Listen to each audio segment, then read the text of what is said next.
Singh Chandel chemistry classes में आपका स्वागत करता हूँ। आज हम पढ़ने वाले हैं 10th क्लास का second chapter acid base and salts का 6th लेक्चर, और इस लेक्चर में हम डिस्कस करेंगे एनसीईआरटी सॉल्यूशन की, यानी कि जो भी एनसीईआरटी की बुक है, एनसीईआरटी की बुक में जितने भी क्वेश्चंस हैं, चाहे वो टेक्स्ट बुक में हो या फिर एक्सरसाइज में हो, उन सभी क्वेश्चंस के आंसर पर हम डिस्कस करने वाले हैं। अभी तक यदि आपने फर्स्ट से लेकर 5th तक के लेक्चर नहीं देखे हैं तो डिस्क्रिप्शन में लिंक है, आप जाकर वो पहले वीडियो देखिए, इसके बाद इस वीडियो को देखेंगे। अभी तक जिन्होंने चैनल सब्सक्राइब नहीं किया तो please subscribe the channel and press the bell icon for daily notification. आइए शुरू करते हैं इन टेक्स्ट क्वेश्चंस। टेक्स्ट क्वेश्चन में आप देखेंगे तो पेज नंबर 18, पेज नंबर 18 देखेंगे तो वहाँ पर पहला क्वेश्चन आपका दिया हुआ है, you have been provided with 3 test tubes, यानी आपको 3 टेस्ट ट्यूब प्रोवाइड की गई हैं। One of them contains distilled water and the other 2 contains an acidic solution and a basic solution respectively. If you are given only red litmus paper, how will you identify the contents of each test tube?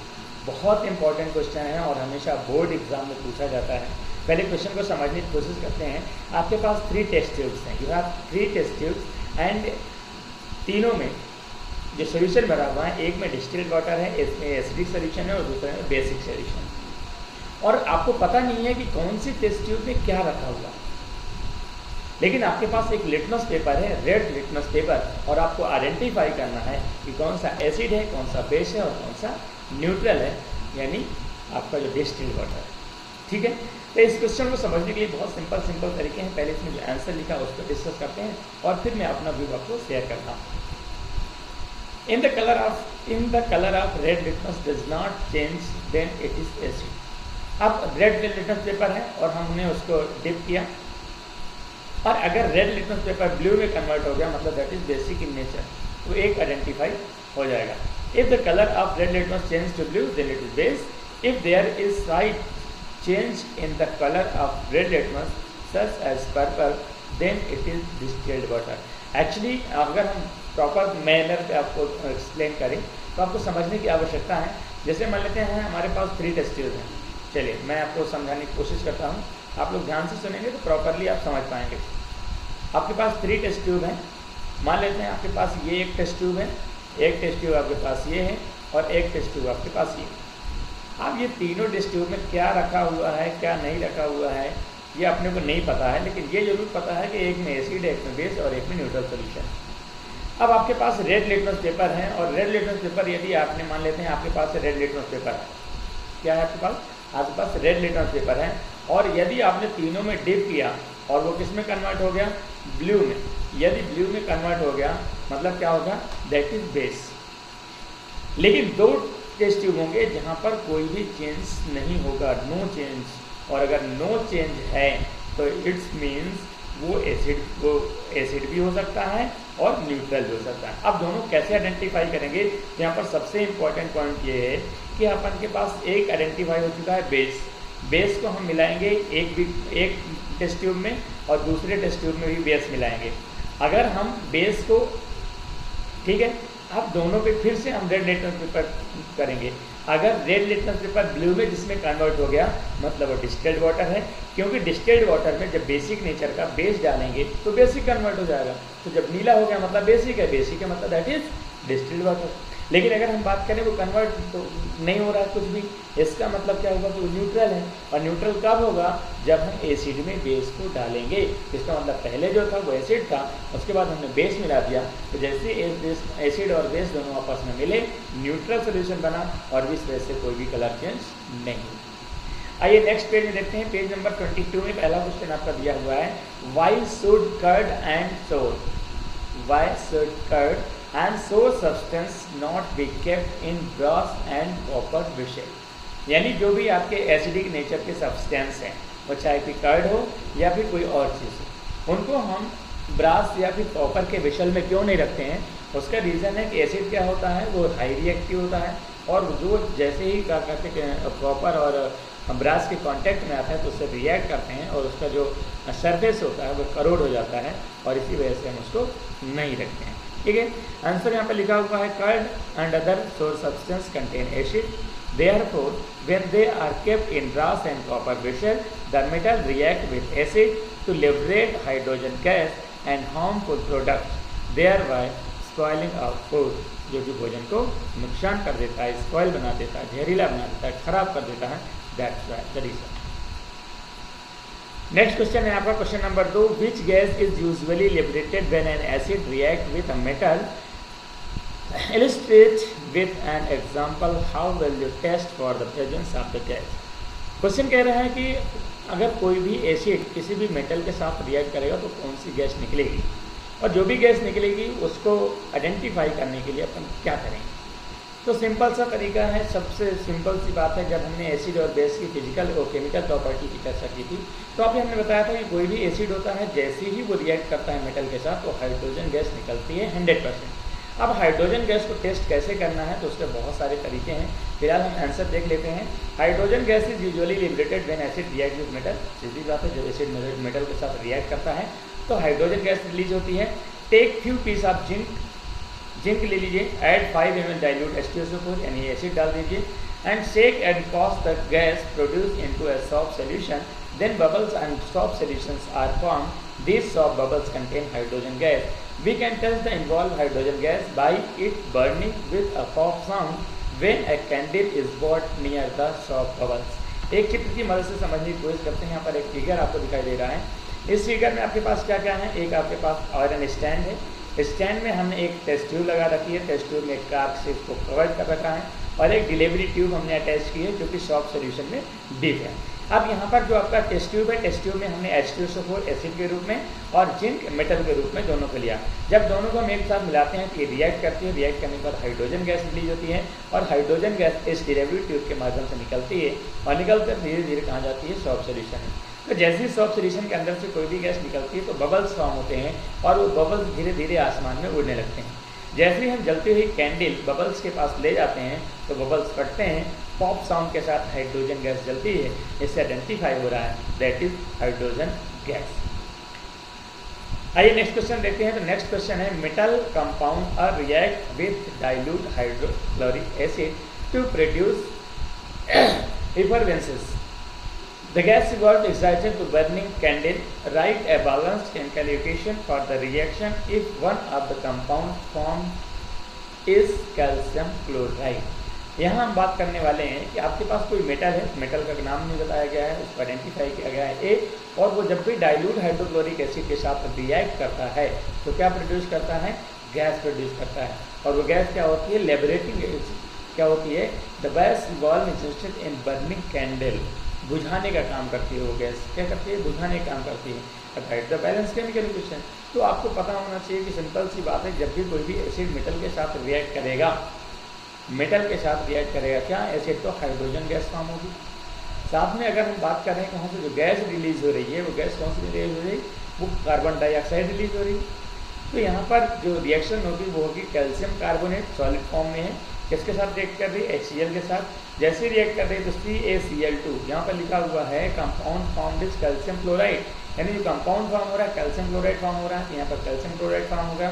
साथ में gas जो निकल रही है वो CO2 निकल रही है, बुझाने वाली गैस है, और साथ में H2O फॉर्म होता है। तो यहाँ पर क्या हो रहा है, chloride, carbon dioxide plus water, ये 3 कंपाउंड आपके फॉर्म होते हैं। आगे बात करेंगे पेज नंबर 25 में। तो पेज नंबर 25 में फर्स्ट क्वेश्चन है, 5HCl HNO3 एटसेट्रा। हम HCl की बात करें, HNO3 की बात करें, H2SO4 की बात करें। So acidic character in aqueous solution while solution of compounds like ethanol and glucose do not show acidic character. कहने का मतलब ये है कि जब HCl HNO3 H2SO4 ये सभी एसिडिक बिहेवियर शो करते हैं एक्वस सोल्यूशन में, लेकिन अगर हम बात करें एल्कोहल की बात करें, ग्लूकोज की बात करें, तो वो एसिडिक बिहेवियर शो क्यों नहीं करते हैं। मतलब उनका कहने का मतलब ये है क्वेश्चन का कि हमने देखा था कि जहाँ पर H+ आयन होते हैं, H+ आयन जहाँ पर होते हैं वो आपका क्या होता है, एसिड होता है। तो उसी तरह एल्कोहल में भी H होता है, ग्लूकोज में भी H होता है, तो क्या हम उसको एसिड कंसीडर कर सकते हैं क्या। आइए देखते हैं आंसर क्या है। आंसर दिया हुआ है when HCl and HNO3 are mixed with water and they dissolve in water to form H+ और H3O+ ion which show their acidic character. For example just see the following reaction, HCl के भी हम पानी में मिलाएंगे तो H+ और Cl- ion देता है, H+ और H2O क्या फॉर्म करते हैं, H3O+ ion. When alcohol and glucose are mixed with water, then they do not dissolve to form ions, hence they do not show acidic character। यानी आप कह सकते हैं कि अगर सिंपल से आइडेंटिफिकेशन की जाए तो जो एसिड होते हैं वो H+ आयन फॉर्म करते हैं जिसकी वजह से एसिडिक बिहेवियर शो करते हैं, लेकिन जो अल्कोहल और ग्लूकोज होते हैं वो कोई भी H+ आयन शो नहीं करते हैं, इस वजह से हम उन्हें एसिड नहीं कहते हैं। नेक्स्ट क्वेश्चन है why does an aqueous solution of acid conduct electricity. यानी जो आपका एक्वस सॉल्यूशन एसिड का जो एक्वस सॉल्यूशन होता है क्यों वो इलेक्ट्रिसिटी कंडक्ट करता है, तो उसका आंसर है the presence of hydrogen ion या hydronium ion in the aqueous solution of an acid are responsible for conducting electricity. कहीं पर भी अगर इलेक्ट्रिसिटी कंडक्ट करने की बात आती है तो इलेक्ट्रिसिटी कंडक्ट कब होती है, जब वहाँ पर फ्री चार्ज होते हैं, आयंस होते हैं, इलेक्ट्रॉन्स होते हैं, क्योंकि flow of electron is called current. तो करंट कहाँ मिलेगा, तो अगर हम बात करेंगे कि जब भी कोई भी हम एसिड को हम H2O यानी वाटर के साथ मिक्स करते हैं तो H+ आयन या H3O+ आयन रिलीज होते हैं जो रिस्पॉन्सिबल होते हैं इलेक्ट्रिसिटी कंडक्टिविटी के लिए। नेक्स्ट क्वेश्चन है why does dry HCl gas not change the colour of dry litmus paper. कहने का मतलब ये है कि जो ड्राई HCl गैस होती है, क्योंकि HCl गैस होती है जब ड्राई होती है यानी विदाउट वाटर होती है तो वो कोई भी एसिडिक बिहेवियर शो नहीं करती है, यानी वो लिटमस पेपर का कलर चेंज नहीं करती है। ऐसा क्यों, तो इसका आंसर ये है कि dry HCl gas not change the colour of the dry litmus paper because it has no hydrogen ion. यानी जब तक आपके हाइड्रोजन आयन नहीं होंगे, जब तक H+ आयन नहीं होंगे, तब तक वो कोई भी एसिडिक बिहेवियर शो नहीं करती है। अगले क्वेश्चन की बात करेंगे व्हाइल डाइल्यूटिंग एन एसिड। जब हम कोई भी एसिड को डाइल्यूट करते हैं, why is the recommended that the acid should be added to water and not water to the acid. मतलब कहते हैं कि जब भी हमें डाइल्यूट करना होता है एसिड को, तो हमें क्यों रिकमेंड किया जाता है कि एसिड को किस में ऐड करना है, वाटर में, ना कि वाटर को एसिड। यानी जब भी आपको एसिड को डाइल्यूट करना है तो आपको एसिड में वाटर को फिल नहीं करना है, बल्कि वाटर में एसिड को डालना है। आंसर देख लेते हैं। Since the process of dissolving of acid in water exothermic, it is always recommended that acid should be added to water. If it is done the other way, then it is possible that because of the large amount of heat generated, this mixture splash out the cross burn. मतलब ये है कि जब भी कोई भी acid water के साथ रिएक्ट करता है तो एक्सोथर्मिक रिएक्शन होती है, तो जब भी हम डायरेक्टली एसिड में वाटर डालेंगे तो बहुत तेज़ी से एक्सोथर्मिक रिएक्शन हो जाएगी और आग लग सकती है। इसलिए हमेशा हमें थोड़ी थोड़ी मात्रा में वाटर में एसिड को मिक्स करते हैं, जिससे एक्सोथर्मिक रिएक्शन तो होती है पर बहुत ज़्यादा एनर्जी रिलीज नहीं होती है। आइए नेक्स्ट क्वेश्चन देखते हैं। How is the concentration of hydronium ion H3O+ affected when a solution of an acid is diluted। यानी जब भी कोई भी एसिड को हम डाइल्यूट करते हैं तो उसमें जो हाइड्रोनियम आयन होते हैं उसमें क्या प्रभाव पड़ता है, तो इसका आंसर है where an acid is diluted the concentration of hydronium ion per unit volume decreases, this means that is the strength of an acid decreases. Simple सी बात है कि अगर कोई भी एसिड है उसमें नंबर ऑफ हाइड्रोनियम आयन जो होते हैं वो फिक्स होते हैं। अब उसमें जब भी हम पानी मिलाएंगे तो हाइड्रोनियम आयन क्या होंगे, वो बढ़ेंगे तो है नहीं, जितने हैं उतने ही रहेंगे, इसलिए उनका जो रेशियो हो जाएगा वो कम हो जाएगा और इसी वजह से जो एसिड होता है उसका स्ट्रेंथ भी क्या हो जाएगी, डिक्रीज हो जाएगी। क्वेश्चन नंबर 6 की बात कर देंगे। How is the concentration of hydroxide ion OH affected when excess base is dissolved in the solution of sodium hydroxide. कहा जाता है कि OH- आयन जो कि बेस के लिए रिस्पॉन्सिबल होता है, अगर किसी भी बेस में हम सोडियम हाइड्रोक्साइड डिसॉल्व करेंगे तो क्या फर्क पड़ेगा, तो आंसर है the concentration of hydroxide ion would increase, बढ़ जाएगा क्योंकि उसमें NaOH मिला रहे हैं when excess base is dissolve in solution of sodium hydroxide, क्योंकि सोडियम हाइड्रोक्साइड में बहुत ज़्यादा number of hydroxy ion available होते हैं, जिससे उसका जो कंसंट्रेशन है, उसकी जो स्ट्रेंथ है बेस की, वो क्या होगी, इंक्रीज हो जाएगी। बात करते हैं पेज नंबर 28। तो पेज नंबर 28 में पहला क्वेश्चन है you have two solution A and B। आपके पास दो सोल्यूशन है A और B। The pH of solution A is 6 and pH of solution B is 8. Which solution has more hydrogen ion? अब hydrogen ion की यहाँ बात हो रही है। आपके पास एक का pH 6 है, एक का pH 7 है। तो जब pH आपकी 6 है यानी एसिडिक नेचर है, जब एसिडिक नेचर है मतलब H प्लस आयन ज़्यादा होंगे। आगे लिखा हुआ है which of the acid and which of the basic. Simple सी बात है, जो 6 होगा 6 जिसका pH है that is acidic in nature and 8 is basic in nature. The pH value of less than 7 indicates an acidic solution while greater than 7 indicates basic solution. Therefore, the solution with pH 6 is acidic and has more hydrogen ion concentration than the solution of pH 8 which is basic in nature. यहाँ पर second question में देखते हैं what effect does the concentration of H plus ion have on the nature of the solution. अगर हम H plus ion की बात करें, कंसंट्रेशन की बात करें, नेचर में अवेलेबल है, तो क्या इफेक्ट पड़ेगा कंसंट्रेशन पर? सीधी सी बात है, अगर हम H प्लस आयन बढ़ाएंगे तो कंसंट्रेशन भी क्या होगा, इंक्रीज होगा। आंसर देख लेते हैं। If the concentration of H plus aqueous ion is increase, यानी बढ़ता है, then the solution becomes acidic and the concentration of HL ion is decreases, then the solution become basic in nature. तो जो solution हो जाएगा वो क्या हो जाएगा, बेसिक नेचर में कन्वर्ट हो जाएगा। इसका थर्ड क्वेश्चन है do basic solution also have H plus. क्या जो बेसिक सॉल्यूशन होते हैं तो उनके अंदर भी H प्लस आयन होते हैं? If yes then why are these basic. यहाँ पर हम बात करते हैं तो निश्चित तौर पर चाहे वो एसिड हो चाहे बेस हो, उसमें H प्लस आयन हो, OH माइनस आयन हो, दोनों अवेलेबल होते ही हैं। क्योंकि जब भी कोई भी एसिड या बेस वाटर के साथ मिक्स किया जाता है तो वहाँ पर H प्लस आयन में वाटर टूटता है और OH माइनस आयन में टूटता है। जहाँ पर H प्लस आयन ज़्यादा मात्रा में अवेलेबल होते हैं वो एसिडिक नेचर का हो जाता है, जहाँ पर OH माइनस आयन ज़्यादा अवेलेबल होते हैं वो बेसिक नेचर में हो जाता है। आंसर आते हैं yes basic solution also has H plus ion, however the concentration is less at compare to the concentration of OH minus ion that makes solution basic. यहाँ पर हम बात कर रहे हैं क्वेश्चन नंबर 4 की। तो क्वेश्चन नंबर 4 लिखा हुआ है under what soil condition do you think a farmer would treat the soil of his field with quicklime. Quicklime is calcium oxide और स्लैक लाइन कैल्शियम हाइड्रोक्साइड और चॉक कैल्शियम कार्बोनेट। तो यहाँ पर answer ये if the soil is acidic in nature. सीधी सी बात है, अगर सॉइल आपका एसिडिक नेचर है तो उसको न्यूट्रलाइज करने के लिए उसमें कुछ बेस मिलाना पड़ेगा। तो सबसे सस्ता सुंदर जो बेस होता है वो होता है कैल्शियम ऑक्साइड, जो पानी के साथ मिलकर कैल्शियम हाइड्रोक्साइड फॉर्म करता है। पेज नंबर 33 में देखेंगे तो पहला क्वेश्चन इसका है what is the common name of compound CaOCl2।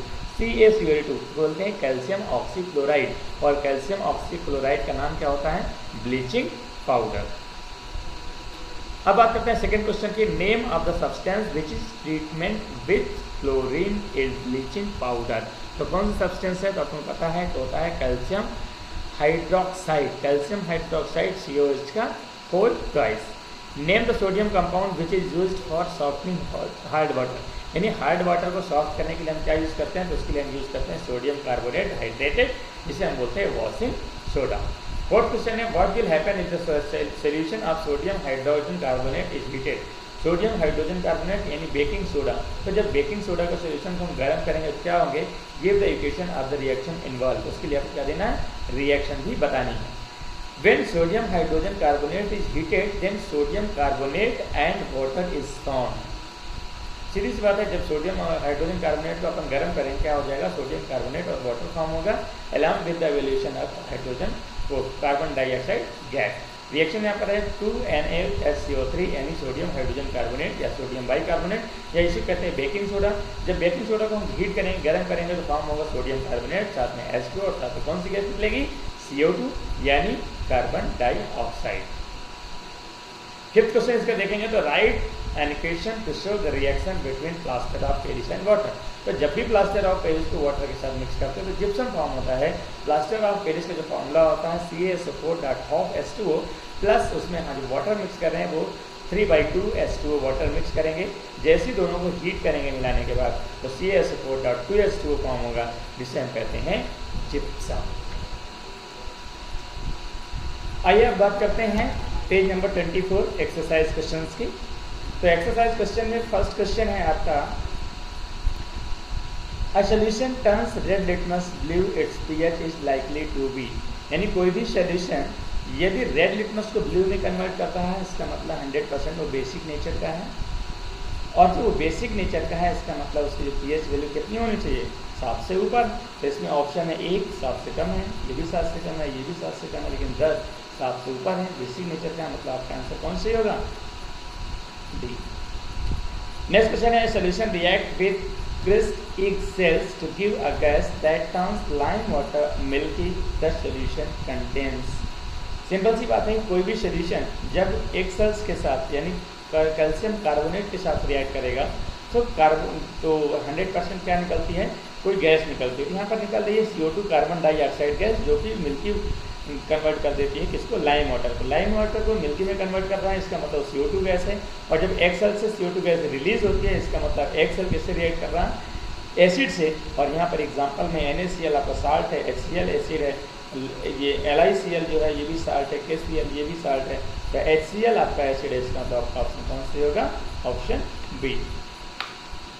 यहाँ पर नेक्स्ट की बात कर रहे हैं, तो नेक्स्ट क्वेश्चन जो आपका इस सीरीज में आने वाला है, question number 3, 10 ml of solution of NaOH is found to be completely neutralized by 8 ml of given solution of HCl. If we take 20 ml of same solution of NaOH, the amount of HCl solution, the same solution as before required to neutralize it will be। कह रहा है कि अगर आपको 20 ml आपके पास solution, मान लेते हैं आपके पास 10 ml NaOH है और आपको 8 ml चाहिए HCl कैटली न्यूट्रलाइज करने के लिए। तो अगर आपके पास NaOH 20 ml हो जाए तो फिर न्यूट्रलाइज करने के लिए HCl कितना चाहिए, तो जब इसको डबल कर रहे हैं तो इसको भी डबल कर देंगे, तो आपका ऑप्शन कितना हो जाएगा, 16 ml। अर्थात आपका जो ऑप्शन चाहिए कौन सा होगा, डी।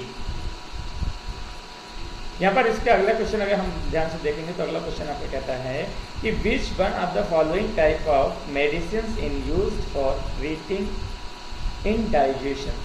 सीधी बात है, डाइजेशन का जो प्रॉब्लम होता है वो एसिड की वजह से होता है। अगर शरीर में एसिड ज़्यादा निकल जाता है तो डाइजेशन में प्रॉब्लम होता है। तो इनडाइजेशन को अगर आपको कंप्लीट करना है तो जो एसिड रिलीज हुआ है उसको न्यूट्रलाइज करना पड़ता है, और एसिड को न्यूट्रलाइज करने के लिए क्या यूज़ करते हैं, एंटा एसिड। यहाँ पर जो ऑप्शन सी ऑप्शन है वहाँ पर करेक्ट ऑप्शन होगा एंटा एसिड। नेक्स्ट क्वेश्चन देखेंगे, write the word equation and then balance equations for the reactions taking place when.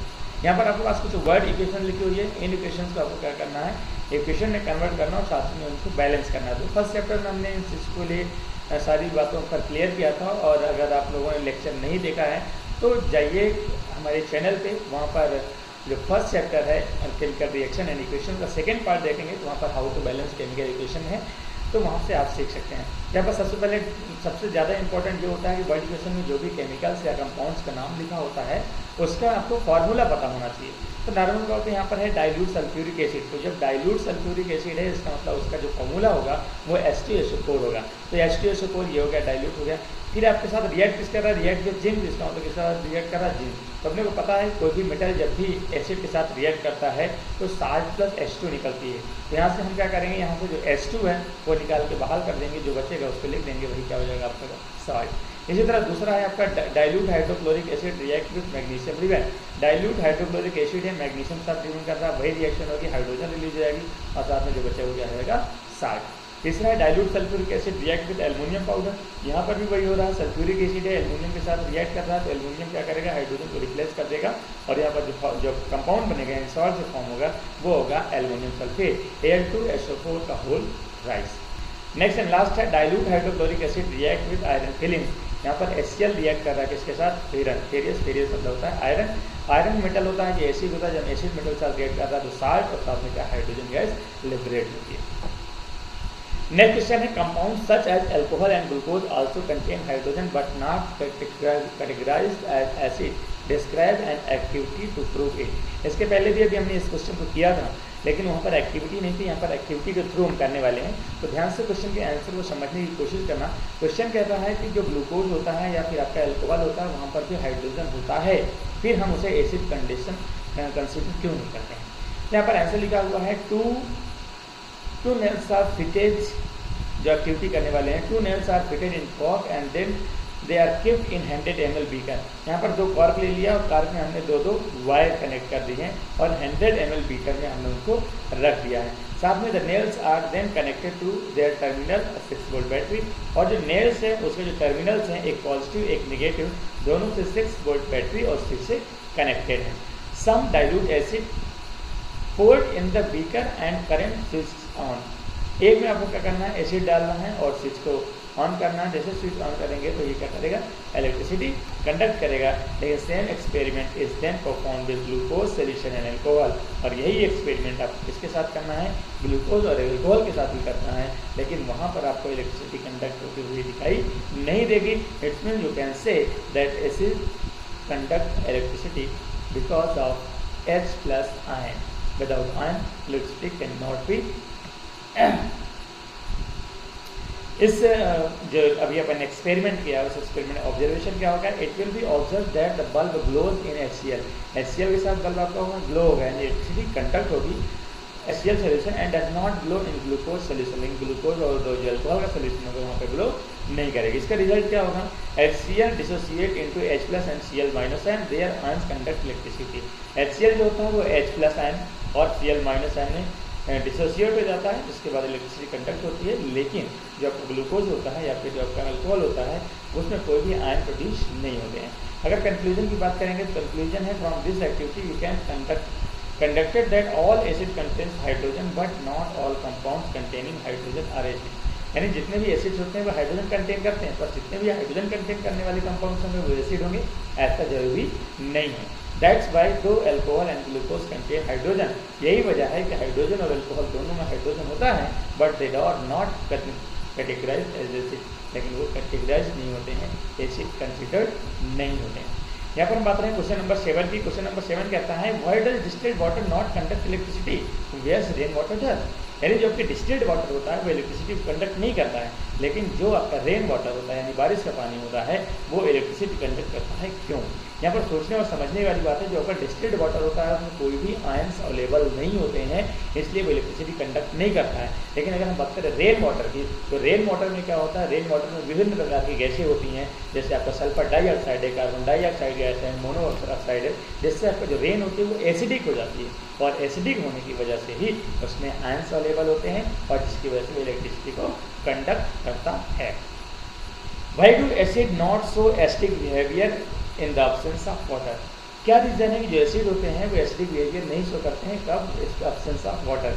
यदि पानी नहीं है तो आपका जो एसिड है वो एसिडिक बिहेवियर शो नहीं करेगा, क्योंकि जब एसिड को हम पानी के साथ तोड़ करते हैं, पानी के साथ मिक्स करते हैं, तभी वो डिसोसिएट होता है किसमें, आयंस में, H+ आयन में, और जब आयंस में तब्दील होता है तभी वो अपना एसिडिक बिहेवियर शो करता है। यानी acid do not show acidic behaviour in the absence of water because the dissociation of hydrogen ion from N acid occurs the presence of water only. इसके अलावा नहीं होता है, और यही रीजन है। क्वेश्चन नंबर 9 की बात करते हैं। 5 solution A, B, C, D, E when tested with universal indicator should PS as 4, 1, 11, 7 and 9 respectively which solution is। यानी आपके पास कुछ सोल्यूशन है, उनकी पीएच आपके सामने रखी हुई है, आपको बताना है कि उसमें से कौन सा न्यूट्रल है, कौन सा स्ट्रांगली एल्काइल है, कौन सा स्ट्रांगली एसिड है, कौन सा वीकली एसिड है, कौन सा वीकली एल्कलाइन है, और इन सभी को इंक्रीजिंग ऑर्डर में हाइड्रोजन आयन की कंसंट्रेशन के अनुसार रखना है। तो फर्स्ट क्वेश्चन क्या है, न्यूट्रल कौन होगा, तो न्यूट्रल कौन सा होगा, solution D which pH is 7। तो पीएच 7 है तो 100% न्यूट्रल सोल्यूशन होगा। अगला स्ट्रांगली एल्कलाइन, स्ट्रांगली एल्कलाइन होगा कल सोल्यूशन सी, क्योंकि उसकी पीएच कितनी है, 11 है, तो साथ में जितनी ज़्यादा 11 जाएगी उतना ही ज़्यादा स्ट्रॉन्ग एल्कलाइन बनेगा। स्ट्रांगली एसिडिक की बात करेंगे जिसका पीएच सबसे कम होगा, तो यहाँ पर सोल्यूशन बी है जिसकी पीएच 1 है, मतलब वो स्ट्रांगली एसिडिक नेचर का होगा। वीकली एसिडिक, अगर वीकली एसिड की बात करें, सबसे कमजोर एसिड की बात करें, जिसकी पीएच लगभग 7 से थोड़ा बहुत कम होगा, वो होगा, तो इसमें आपका आता है सोल्यूशन ए जिसकी पीएच वैल्यू कितनी है, 4।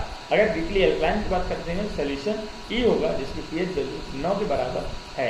यहाँ पर लास्ट में जो हमने दिया था, the pH can be arranged in the increasing order of the concentration of hydrogen ion as 11, 9, 7, 4, 1, यानी सबसे ज़्यादा किसका है, फिर उससे कम जैसे जैसे होते जाएंगे इस ऑर्डर में हम इसको अरेंज कर लेते हैं। आइए देखते हैं क्वेश्चन नंबर 10। क्वेश्चन नंबर 10 क्या कहता है कि equal length of magnesium ribbon, ध्यान से सुना, equal length of magnesium ribbon was taken in test tube A and B. Hydrochloric acid HCl is added to test tube A, while acidic acid CH3COOH is added to test tube B. in which test tube will freezing occur more vigorously and why? इस question को समझने की कोशिश करना है। इस question का कहने का सिंपल सा मतलब ये है कि आपके पास सेम लेंथ की आपको मैग्नीशियम रिबन लेनी है, 2 टेस्ट ट्यूब लेनी है, टेस्ट ट्यूब में दोनों में आपको रिबन को डाल देना है। एक टेस्ट ट्यूब में आपको HCl डालना है, दूसरे में आपको डालना है CH3COOH यानी एसिटिक एसिड। इसके बाद ऑब्जर्व करके बताना है कौन सा ज़्यादा फ्यूजिंग अकर कर रहा है। अच्छा, उसका रीज़न मैं बता देता हूँ कि इसमें जो ए आपकी टेस्ट ट्यूब होगी जिसमें HCl डाला हुआ है वो ज़्यादा होगी। उसका रीज़न क्या है कि HCl जो होता है वो स्ट्रॉन्ग एसिड होता है, जिसकी वजह से वो ज़्यादा स्पीड से हाइड्रोजन गैस रिलीज करता है। नेक्स्ट क्वेश्चन 11 क्वेश्चन है आपका है, fresh milk has the pH of 6, यानी जो फ्रेश मिल्क होता है, दूध होता है, ताज़ा दूध होता है, उसकी pH होती है 6। How do you think that pH will change as it turns into curd. आप कैसे कह सकते हैं कि उसकी pH चेंज होगी तो वो कर्ड में कन्वर्ट हो जाएगा। Explain your answer. तो सिंपली अपन कह सकते हैं कि जो एसिड होता है, जो आपका मिल्क होता है, उसमें लैक्टिक एसिड होता है और एसिड की जो pH वैल्यू होती है वो 7 से कम होती है, इसलिए कह सकते हैं दूध की pH 6 होती है। The pH of milk is 6 as it change the curd, the pH will reduce because curd is acidic in nature and the acid present in decreases the pH। ठीक है, ओके, अंडरस्टैंड। नेक्स्ट यहाँ हम बात कर रहे हैं question number 12 की। Question number 12 पे A milkman added a very small amount of baking soda to fresh milk। कोई दूध वाला है जो दूध में क्या डालता है, थोड़ा सा बेकिंग सोडा डालता है। क्यों डालता है? Why does he shift the pH of fresh milk from 6 to strongly alkaline? क्यों वो pH वैल्यू 6 से ज़्यादा बढ़ा देता है, एल्कलाइन कर देता है? Why does the milk take a long time to set the curd? क्या रीज़न होता है कि जो दूध होता है वो काफ़ी समय के बाद दही में कन्वर्ट होता है? इसका आंसर है milkman set pH of the fresh milk is 6 to strongly alkaline because the alkaline condition milk does not set up curd. यानी जैसे ही वो बेकिंग सोडा मिला देता है तो बेकिंग सोडा क्या होता है, एल्कलाइन नेचर का होता है, तो जैसे ही बेकिंग सोडा उसमें मिलाते हैं तो वो एल्कलाइन हो जाता है, जिसकी वजह से वो कर्ड यानी दही नहीं बनता है। आगे दूसरे क्वेश्चन का आंसर है, since the milk is strongly basic then usual milk acid produce to set the curd one neutralized by the base therefore it takes a longer time to curd to set। यानी जो आपका lactic acid होता है जब हम उसमें base मिलाते हैं न्यूट्रलाइज कर देते हैं, न्यूट्रलाइज करने के बाद क्या होता है काफ़ी समय बाद वो बनता है दही के रूप में। नेक्स्ट क्वेश्चन है आपका question number 13, plaster of Paris should be stored in moisture proof container, explain why. यानी जो प्लास्टर ऑफ पेरिस होता है उसको मॉइस्चर प्रूफ कंटेनर होता है वहाँ पे रखा जाता है, क्योंकि क्या होता है जो प्लास्टर ऑफ पेरिस होता है वो वाटर के साथ बहुत आसानी से रिएक्ट कर देता है और वाटर के साथ रिएक्ट करने के बाद क्या फॉर्म कर देता है, जिप्सम, जो कि बहुत टाइट कड़ा हो जाता है, और यही रीजन है कि उसको कहा रखते हैं मॉइस्चर प्रूफ कंटेनर में। नेक्स्ट क्वेश्चन है, what is neutralize reaction, give example. Neutralization reaction के यहाँ पे एग्जांपल से बताना है। A reaction in which an acid and base react with each other to give salts and water is termed as neutralization reaction. यानी जब भी हम एसिड और बेस दोनों को आपस मिला देते हैं तो साल्ट प्लस वाटर बनता है, तो जो कि एसिड और बेस दोनों न्यूट्रल होते हैं इसलिए हम इसको न्यूट्रलाइजेशन रिएक्शन बोलते हैं। एग्जांपल के लिए अगर हम देखें तो NaOH प्लस NaCl साल्ट बनाता है, H2 वाटर बनाता है, दूसरा HNO3 आपका एसिड है, KOH आपका बेस है, जब दोनों आपस में रिएक्ट कर रहे हैं KNO3 साल्ट और साथ में H2O रिलीज करते हैं। क्वेश्चन नंबर 15 की बात करेंगे तो give two important use of washing soda and baking soda.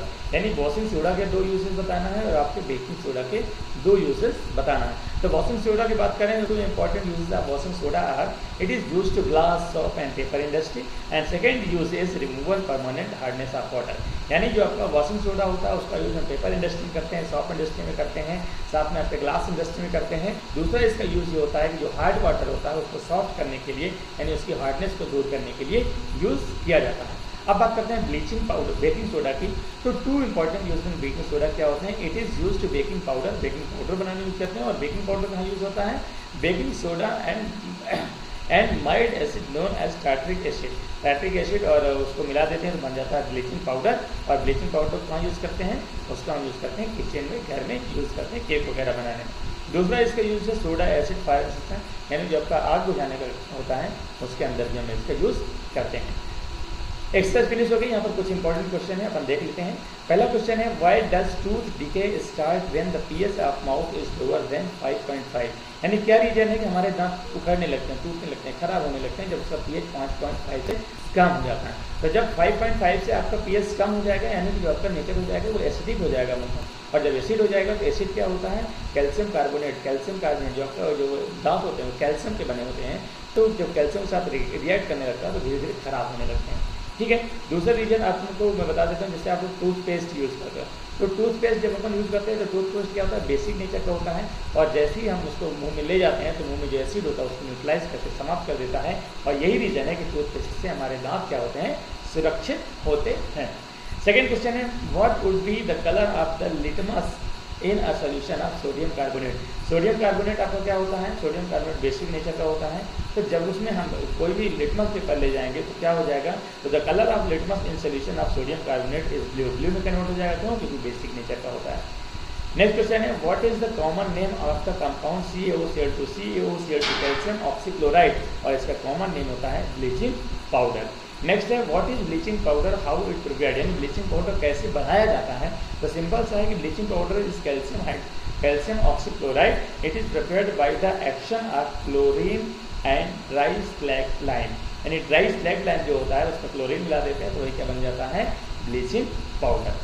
तो यहाँ से ये चैप्टर आपका फिनिश हो जाता है। ये चैप्टर में हमने 6 लेक्चर्स में कंप्लीट किया। इसमें फर्स्ट लेक्चर में हमने बात की थी टाइप्स ऑफ इंडिकेटर्स की, सेकेंड लेक्चर में हमने बात की थी acid their physical chemical properties and there types की, थर्ड लेक्चर में हमने बेस की बात की थी, बेस की फिजिकल केमिकल प्रॉपर्टीज की बात की थी, एंड हमने फोर्थ लेक्चर में हमने बात की थी टाइप्स ऑफ साल्ट्स की बात की थी, फिफ्थ लेक्चर में हमने कुछ इंपॉर्टेंट साल्ट्स लिए थे जैसे bleaching powder, baking soda, washing soda, POP etcetera, और इस लास्ट लेक्चर में हमने कंप्लीट किया NCERT सोल्यूशन, यानी NCERT बुक में जितने भी क्वेश्चंस दिए हुए हैं उन सभी क्वेश्चंस के आंसर को एक्सप्लेन किया हमने।